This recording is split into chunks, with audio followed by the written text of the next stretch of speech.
Il est 9h10 à Tel Aviv. Merci de nous être fidèles sur I24 et on ouvre une page économique avec nous sur ce plateau Michael Gabé, économiste. Bonjour et merci d'avoir accepté notre invitation ce matin.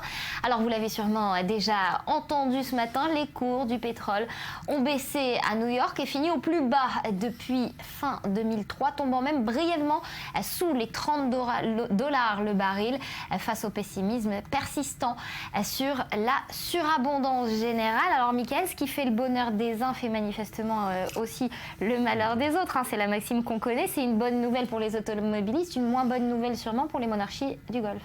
Essentiellement pour les monarchies du Golfe, plus pour des pays en voie de développement comme le Venezuela, ou on peut penser aussi à des pays comme la Russie, qui ont des problèmes, des pays qui ont beaucoup plus de dettes et beaucoup plus de problèmes. C'est mauvais aussi même pour des pays qui ne sont pas forcément producteurs, mais on peut penser à une société comme Total en France, qui représente énormément au niveau de l'économie française. Le secteur pétrolier en France ou aux États-Unis représente entre 5 et 6% de l'économie. Donc quand ce secteur-là perd en termes de rentabilité, c'est mauvais pour une belle partie de la population. Alors ça fait un moment que c'est sur la pente descendante. Est-ce qu'on peut dire que c'est une crise passagère ou est-ce qu'au contraire ça s'inscrit dans la durée ?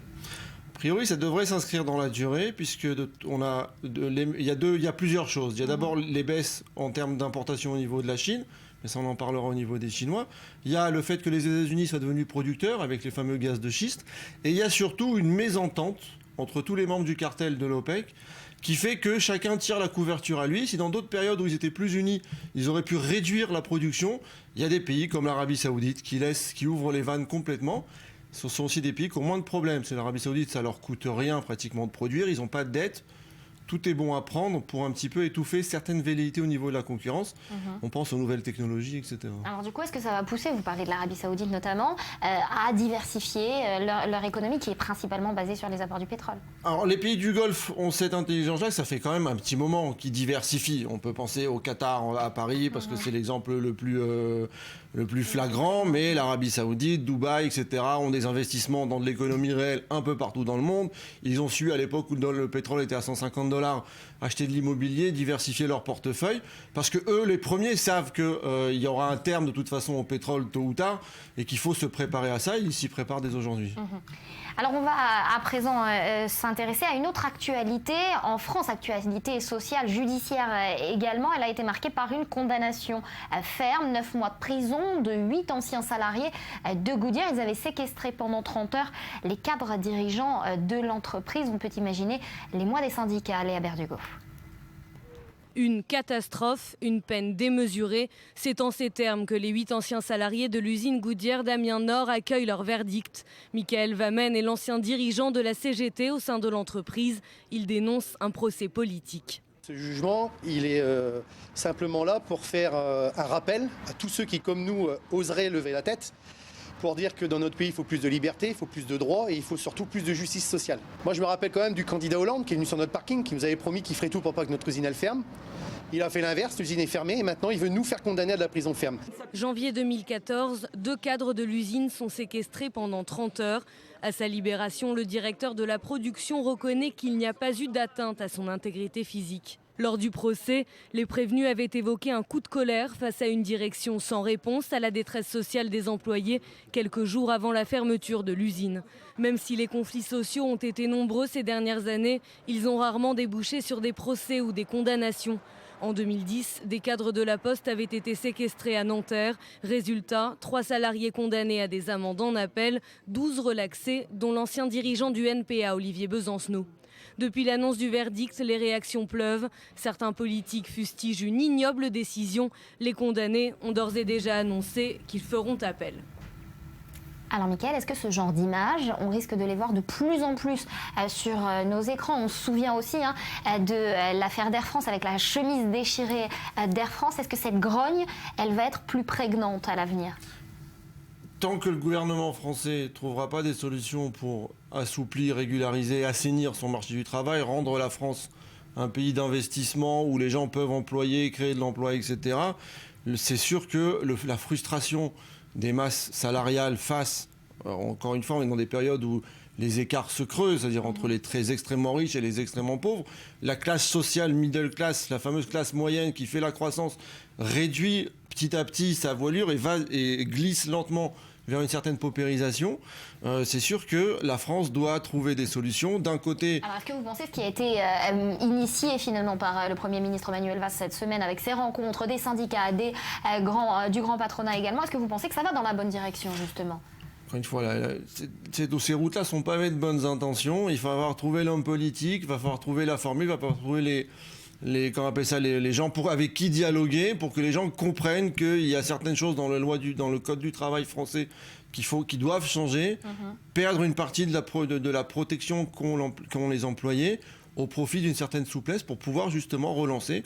On voit dans certains pays où l'emploi est plus souple qu'en France, où quand ça repart, les patrons embauchent. Donc ne pas avoir peur de parler de licenciement, de faciliter les procédures de licenciement pour justement pouvoir employer plus. C'est finalement le credo. Encore une fois, le licenciement, c'est la mesure extrême. On peut parler plus de souplesse au niveau des 35 heures, par exemple. Faire des 35 heures annualisées selon le modèle allemand, où en certaines périodes, l'employeur va pouvoir avoir des semaines de 40 heures, 45 heures, face à des périodes de 25 heures par semaine, justement pour gérer son outil de production et être pas amené quelque part à avoir à renvoyer ou à embaucher et se retrouver coincé. Et ça peut faciliter, voilà exactement, flexibilité. Merci beaucoup Michael Gabé d'avoir été sur notre plateau. Virginie, on continue avec vous. Alors c'était le 13 janvier 2012, le Costa Concordia, naufragé, s'échouait à proximité de l'île du Giglio. Alors après ce tragique accident, on aurait pu s'attendre, Virginie, à un secteur en crise. Finalement, il n'en est rien. Oui, effectivement Nathalie, vous le rappeliez, c'était il y a 3 ans. Le monde avait les yeux rivés sur cette petite île italienne, un décor de carte postale, avec au milieu de ce décor, posé, couché sur le flanc, ce fleuron de la flotte croisiériste italien Costa, le leader du marché. Dans la nuit donc du 13 au 14 janvier, ce paquebot de croisière avec ses 17 ponts, 4 piscines, 3800 passagers et plus de 1000 membres d'équipage s'échoue. Le bilan fait état de 32 morts et le secteur du tourisme, toute enseigne confondue, accuse dès lors une baisse de 35% des réservations. Ils réagissent très vite, que ce soit Costa ou ses concurrents, et baissent les prix. Résultat, aujourd'hui, 3 ans après, et même 1 an après le naufrage, Costa a réussi à dépasser cette crise. Aujourd'hui, il y a 20 millions de passagers chaque année sur les croisières. C'est le niveau de l'avant-naufrage. Alors Costa qui a quand même fait un vrai travail marketing.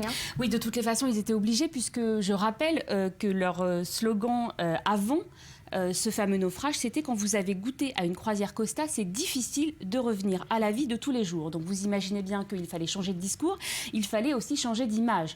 En 2013-2014, on est sur ce qu'on appelle une gestion de crise. Il faut absolument éviter de montrer des paquebots, ça fait peur aux gens. Donc les publicités sont très elliptiques. On voit à la fois des vacanciers d'un côté et à la fois des paquebots de l'autre. Mais il n'y a pas de connexion entre les deux. Il faut attendre 2015 où là, l'entreprise Costa opère un vrai recentrage. On est sur l'Italie, sur les valeurs familiales, sur l'art de vivre, et on commence à revoir des croisiéristes sur donc des paquebots. Et on sort l'artillerie lourde chez Costa, puisqu'on fait appel aux poids lourds, Ennio Morricone par exemple et Sophia Loren, qui viennent inaugurer les bateaux sortis d'usine.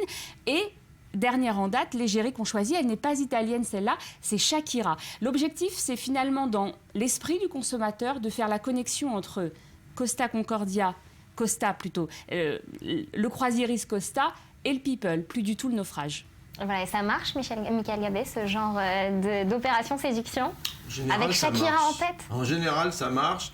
D'abord, avec le temps, on comprend que l'accident, même aussi grave qu'il soit, reste de toute façon de manière assez anecdotique par rapport aux millions de personnes qui prennent le bateau.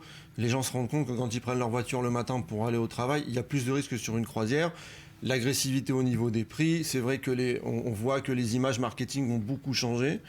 Et c'est vrai qu'aujourd'hui, de toute façon, dans une période qui est quand même une période de crise, on se tourne vers le meilleur rapport qualité-prix.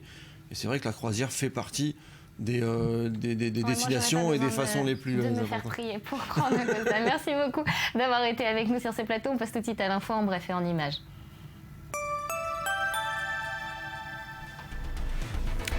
Nachat Melchem enterré cette nuit à Harara. 5 jours après son élimination, le terroriste de la rue Dizengoff à Tel Aviv a donc été inhumé. Son père n'a pas participé à l'enterrement.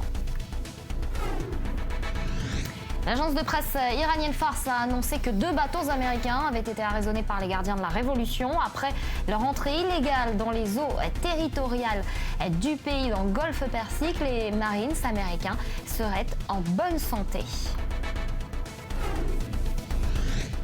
C'était le Paris-Dakar avec ce nouvel accident mortel sur le Dakar. On en parlera dans quelques instants.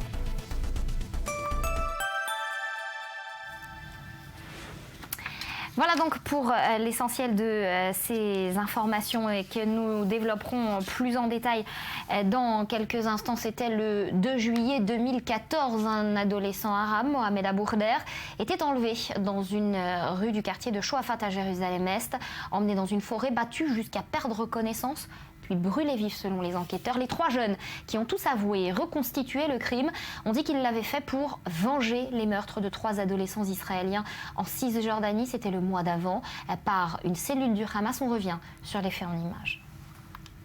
C'est dans cette forêt que le corps de Mohamed Aboukder est retrouvé en juillet 2014.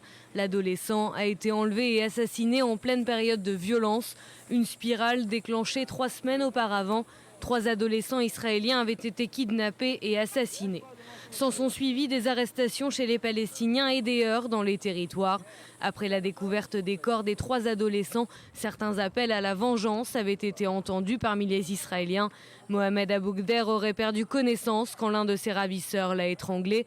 Il a ensuite été conduit dans un bois et il aurait été frappé à la tête avec un pied de biche, ensuite aspergé d'essence et brûlé vif. Le 30 novembre dernier, 3 accusés ont été reconnus coupables de l'enlèvement et du meurtre de l'adolescent. La justice avait décidé de se laisser du temps pour se prononcer sur l'état mental de l'un d'entre eux, Youssef Rahim Ben David, seul majeur au moment des faits.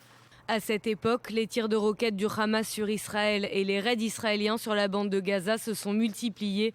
Peu de temps après, la guerre était déclenchée entre Israël et le Hamas à Gaza. Voilà le verdict qui est donc attendu cet après-midi en Israël. Dror Even-Sapir, vous nous avez rejoint sur ce plateau. Alors on reste en Israël, mais on prend la direction de la Suède. Ça va être, on va parler d'une déclaration controversée, une de plus finalement. La ministre suédoise des Affaires étrangères, et elle concerne une fois de plus le conflit israélo-palestinien. Dror, de quoi s'agit-il? Ça s'est passé hier dans l'enceinte du Parlement suédois et Margot Wallström, j'espère que je prononce bien son patronyme, s'est donc exprimée une fois de plus sur le conflit israélo-palestinien avec cette petite phrase qu'on va voir s'afficher à l'écran tout de suite, en tout cas je l'espère.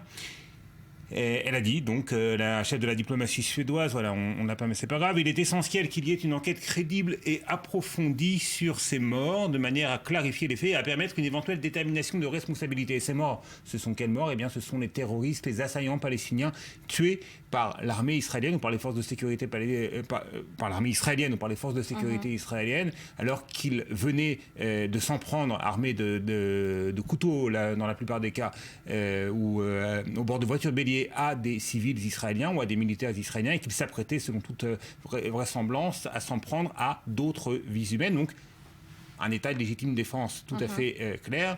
Et apparemment, la ministre suédoise des Affaires étrangères n'est pas de cet avis. Bon, c'est pas la première fois qu'elle se fait remarquer par ses positions plutôt hostiles à l'égard d'Israël. Non, c'est pas la première fois. On peut même parler d'obsession presque pour cette personnalité politique suédoise. Il y a déjà quelques semaines, elle avait abordé cette question des terroristes ou des assaillants palestiniens tués par les forces de sécurité israéliennes alors qu'ils venaient de commettre des attentats, en parlant d'exécution extrajudiciaire et en parlant d'usage disproportionné de la force. Et puis, autre déclaration peut-être, et là vraiment on est presque dans le délire, parce que suite aux attentats en France du 13 novembre dernier, eh bien, Madame Wallström avait déclaré que ces attentats étaient liés à la non-résolution du conflit israélo-palestinien. Selon tous les experts, c'est très très éloigné des motivations des terroristes du Daesh. Alors au-delà du caractère excessif des propos de la ministre, il faut rappeler que ces propos ont été prononcés dans un contexte tendu dans les relations entre Israël et l'Union européenne. Alors il faut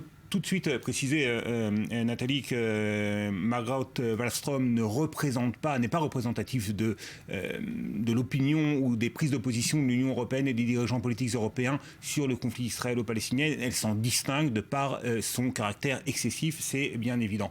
Par contre, oui, on traverse une période de turbulence entre Israël et l'Union européenne. J'en veux pour preuve ces déclarations faites par Benjamin Netanyahu devant les députés de son parti, le Likoud, il y a 2-3 jours, selon lesquels on pouvait s'attendre à de nouvelles sanctions de la part de l'Europe contre les implantations après cette fameuse affaire de l'étiquetage des produits manufacturés dans les implantations de Cisjordanie et exportés vers les pays de l'Union européenne. À suivre donc, merci. Dror, vous restez en notre compagnie juste après un point sur l'actualité. On parlera d'El Chapo. La saga continue. Le baron de la drogue inspire les internautes. Ils se sont rués sur la boutique ayant produit la chemise très voyante qu'il porte sur sa photo avec Sean Penn. Et comme tout ce qui est El Chapo fait vendre manifestement, eh bien une série sera